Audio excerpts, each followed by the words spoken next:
Hello and welcome to the Career Speakeasy, a casual, fun, and irreverent place to share ideas about career development, the world of work, and life in general. I'm your host and proprietress, Kelly Nottingham. Growing your career should not be boring.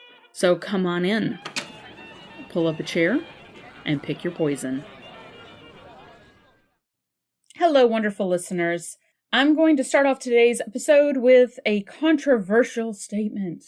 Self-care is more than just scented candles. Now, before you throw your meditation cushions at me, those of you who love scented candles, I love scented candles too. I love meditation cushions. I love the idea of massages and retreats and, the types of ideas that we talk about a lot of times when we talk about self-care.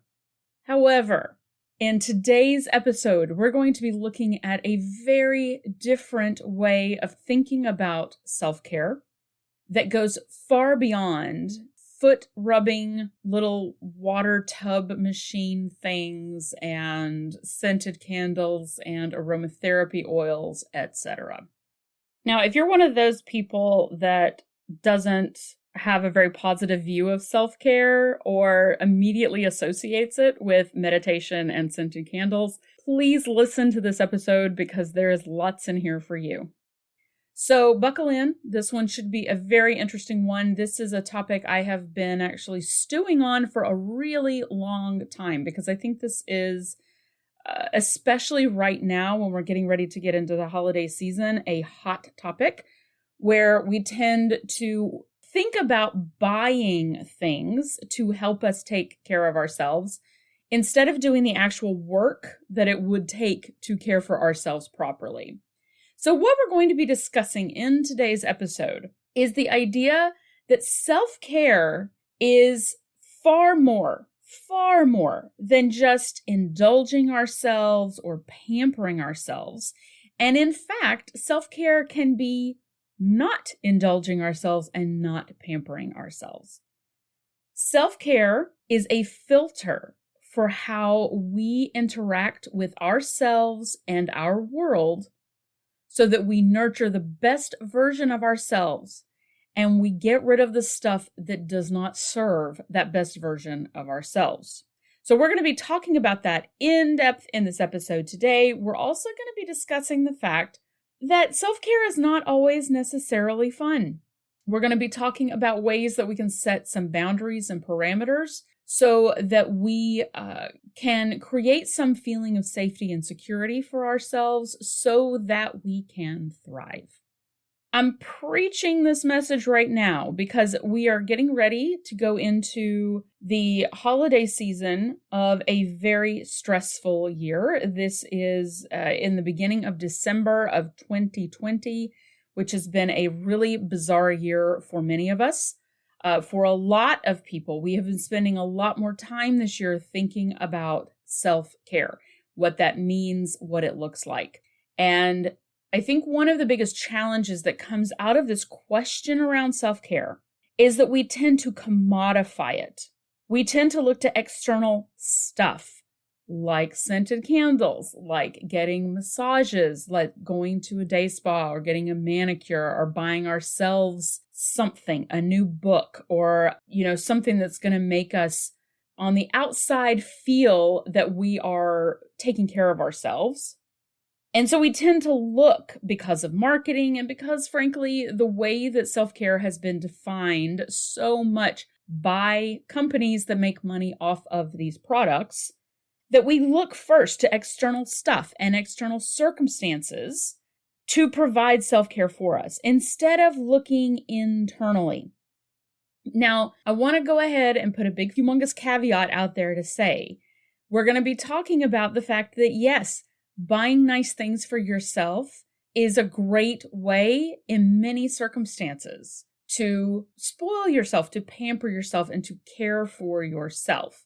I think the problem comes in when we rely only on buying things for ourselves or putting ourselves in a circumstance or a situation or an environment where we expect that self-care will happen to us. So the day spa, for example, going on a retreat, for example, taking a day off and going to play tennis all day and take a tennis lesson. Those things are not inherently wrong. And I want to make sure that I'm being very clear on that. It's just that those are only a very small piece of this larger puzzle of self-care. Now, I am a gardener.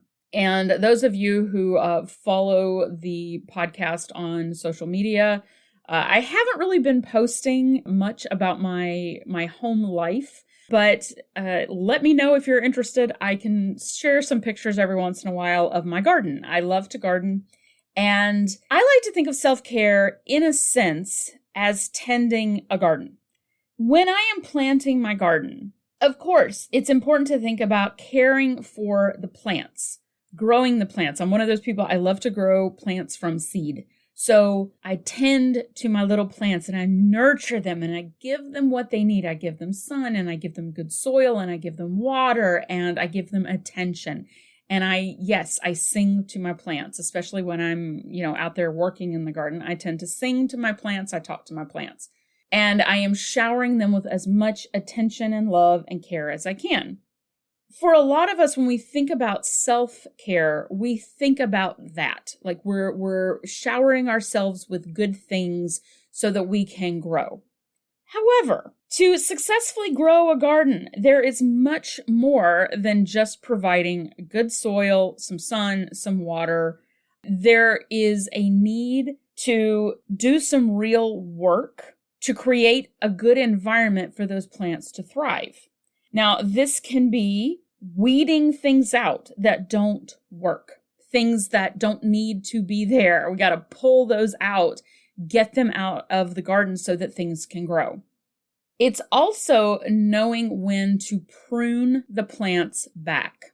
Sometimes there's a need to what we call deadhead certain plants where you pull off old blooms and you basically are taking care of the plant by actually pruning or pulling off things off of the plants, splitting the plant up as needed. Sometimes we actually have to pull out complete plants. We have to thin things out so that the ones that are there have a good opportunity to thrive and be the best tomato or the best peanut or the best turnip that they can be.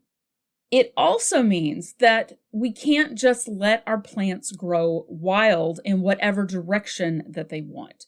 So if any of you have ever grown tomatoes, you know this to be true. Tomato plants, if they are given the right amount of sun, they're given fertilizer and good soil, and they've got enough water, they will grow. And as they grow, they will start to branch out. Tomatoes require some subjugation, for lack of a better word. You have to cage them. You have to tie them up somehow to keep them from spreading themselves apart too far to where they will actually break themselves down or the tomatoes will flop over on the ground and rot. They require keeping them within their rows, especially, too, if you've ever grown cucumbers. My cucumbers this past year, I did not plan for the cucumbers to do as well as they did. And they ended up actually overgrowing their rows and grew up into my okra and into my tomatoes and ended up trying to pull down some of my tomato plants. So I had to go in there and pull some of those cucumber vines down a little bit so that I could keep them where they needed to be. So this is, I think, an effective way in many ways to think about the concept of self-care. Yes, self-care is pampering ourselves. Yes, self-care is giving us things that we need to maybe feel spoiled, feel good, reward ourselves when we do something that is great. But beyond that, self-care is about understanding what we're trying to grow in the garden of our life. What do we want to grow? What is our big vision for our garden? And this doesn't have to be a 10-year plan. This doesn't have to be anything complicated. This can be looking at what you value about yourself. What gifts do you have that you want to grow, and what direction do you want to grow in? And giving ourselves enough structure, like those tomato cages, to be able to grow the things that we're trying to grow. It also means thinning out the plants when we have too many things going at one time. It means pruning things down when we need to. It means getting rid of stuff that is keeping our garden from thriving the way that it should. Now, this is not always fun. This is work. And when we think about this in the context of self-care, this is internal work. This is understanding what our expectations of ourselves are. I've been talking so much about expectations lately, but it's really been on my mind as something that's crucially important. It's understanding what our boundaries for what acceptable behavior is for ourselves, to ourselves, how we're going to treat ourselves respectfully so that we can thrive, and how we are going to hold other people accountable for treating us also in a respectful way so that we can thrive. This internal work that we do of understanding where we want to grow, what our best version of ourselves is, and how can we nurture that best version of ourselves so that we can really, really thrive. That's what self-care is really all about. And when we think about self-care this way, it becomes that filter for how we view what happens to us and how we interact with others and how we interact with ourselves to give us the best opportunity to grow in the direction that we want to grow. Now, another piece of this puzzle is that self-care helps us to feel safe. It helps us to feel more secure by setting parameters for how we allow ourselves to be treated, both by others and by ourselves. Self-care is giving ourselves the authority to protect our boundaries. We need some level of safety and security to thrive. If not, we're only in survival mode. We can build a lot of that safety and security for ourselves by giving ourselves that authority to say, I'm not going to allow others to treat me in this way. And probably even harder, I'm not going to allow myself to treat me in this way. I've been using my example of a garden.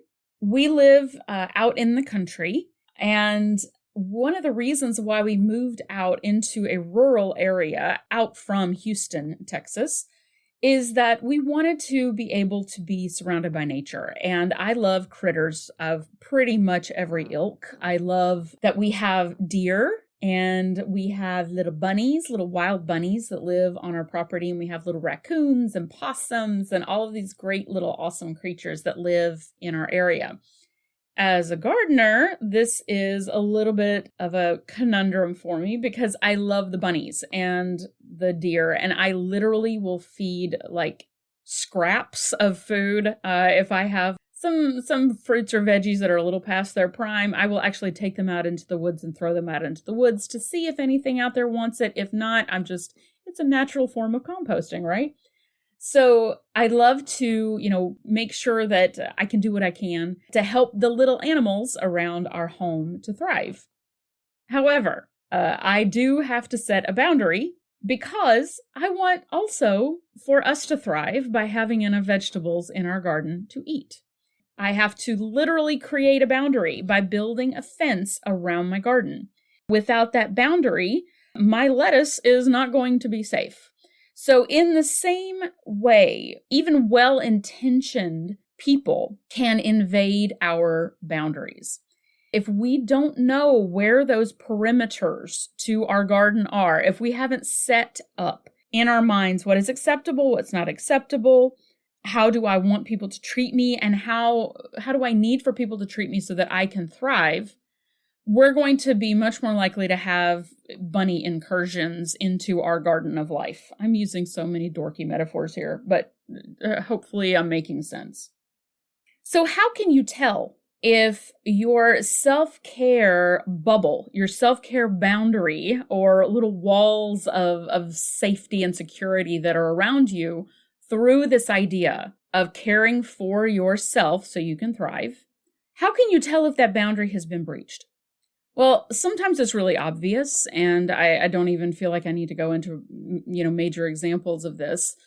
But a lot of times it's the more subtle ones that we may not really recognize as situations or people trying to get through those boundaries, or ourselves from the inside not upholding those boundaries from others and from ourselves.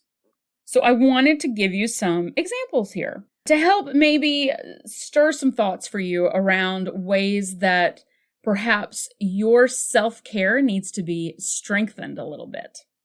At this time of year, this is a time of year here in December where a lot of secular and religious holidays engage in gift giving. We may feel obligated to give gifts to lots of people. We may feel obligated to spend the same amount of money on someone that we're perceiving that they are spending on us. Now, this is especially important this year where a lot of folks are struggling with having to really manage their budget in a much more diligent way than maybe in the past. So obligation is a great sort of flashing sign to let you know that maybe the self-care isn't happening like it needs to, and maybe there needs to be a boundary there. So not buying expensive presents because it's going to put you into debt. That is a form of self-care. Going and getting a therapist is self-care. Saying no to obligations like going to visit relatives that you haven't seen in a long time who make no effort to talk to you, that is a form of self-care. Saying no to others is a form of self-care. So is saying no sometimes to ourselves.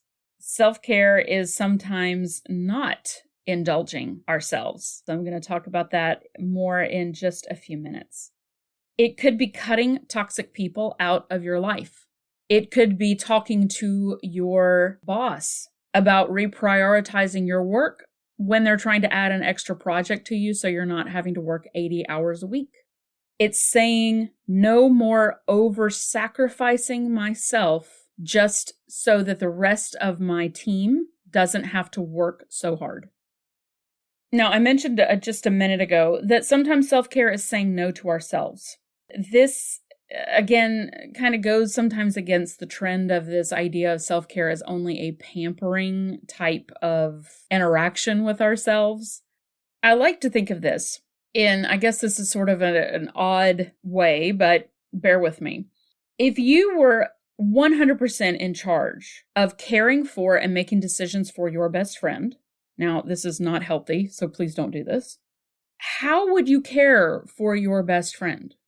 Now, normally in that kind of situation, we would say, well, I would make sure that they were taken care of as far as like having healthy food and, making sure that they get exercise and making sure that they're financially secure and that they have friends and that people don't take advantage of them. And the list will go on and on. Fulfilling work, opportunities to relax and enjoy themselves.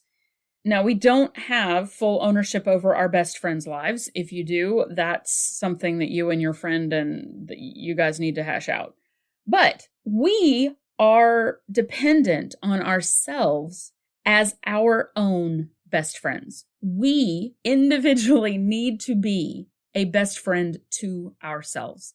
And we need to think about the decisions that we make, the self-care that we do, as if we were our own best friends. So yes, sometimes that means not indulging in all of the donuts in the box. Sometimes that means eating only one cookie instead of 5 because, yeah, you may have done something great to deserve 5 cookies. Fine. But is that going to help you achieve that best version of yourself that you want to achieve? Maybe it's not taking the over-budget massage because you're going to put yourself in debt for it. So it can be not giving in to these whims of spoiling ourselves. It's caring for ourselves even when it means work. Sometimes that requires structure. It requires discipline to move toward our best interests. So one way to think about this It's not just going out and going to a really fancy shop and buying some really expensive Egyptian cotton sheets. That can be one form of self-care.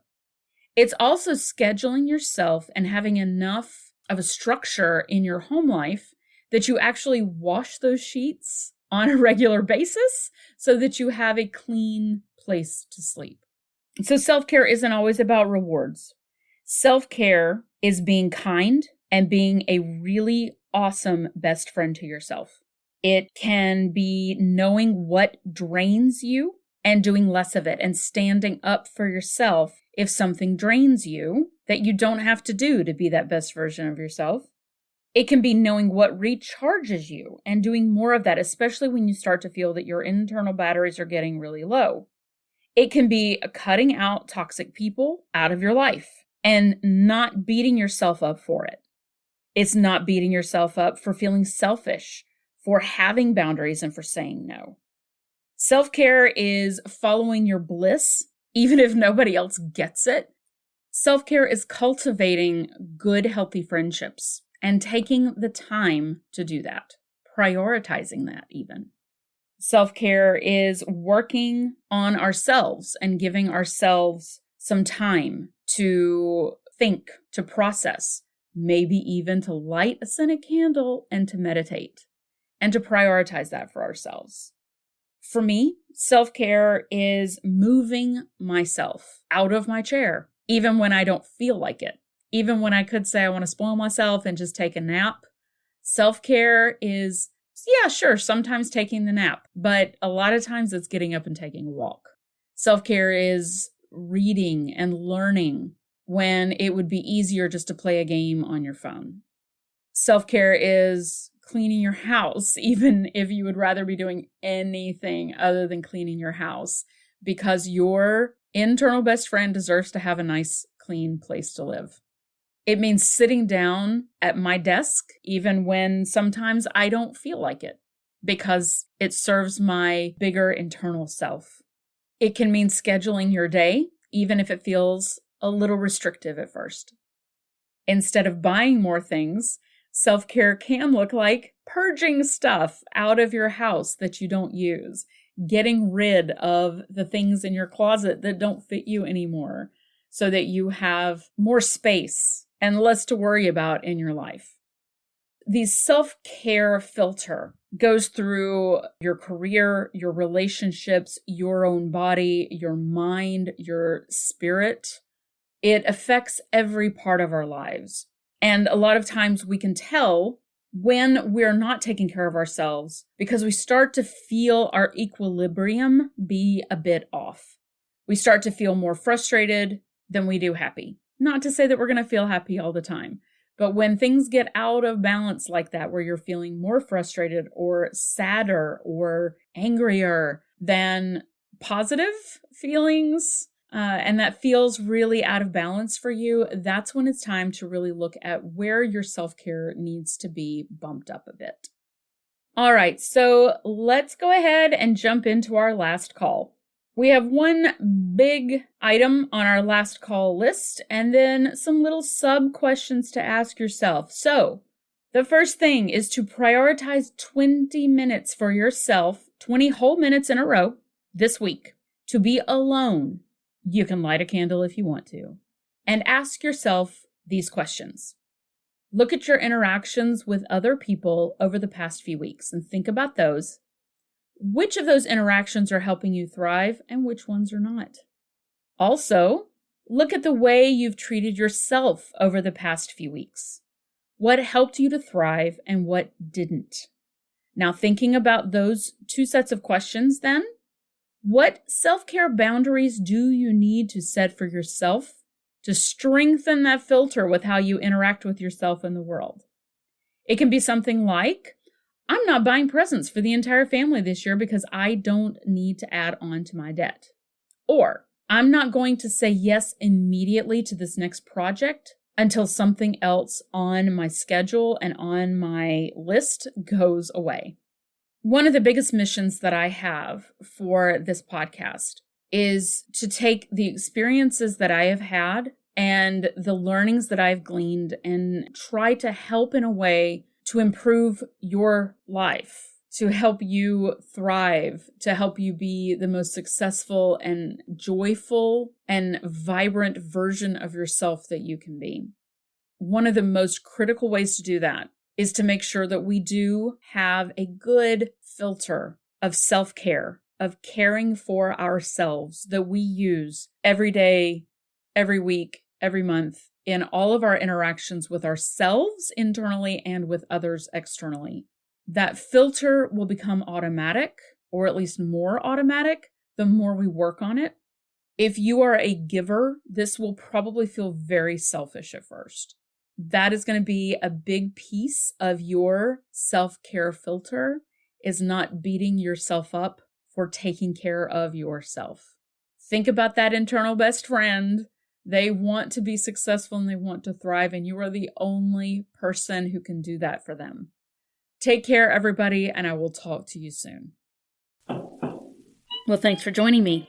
If you have suggestions, feedback, or just something random you want to share, email me at careerspeakeasy@gmail.com and come visit again soon. Cheers.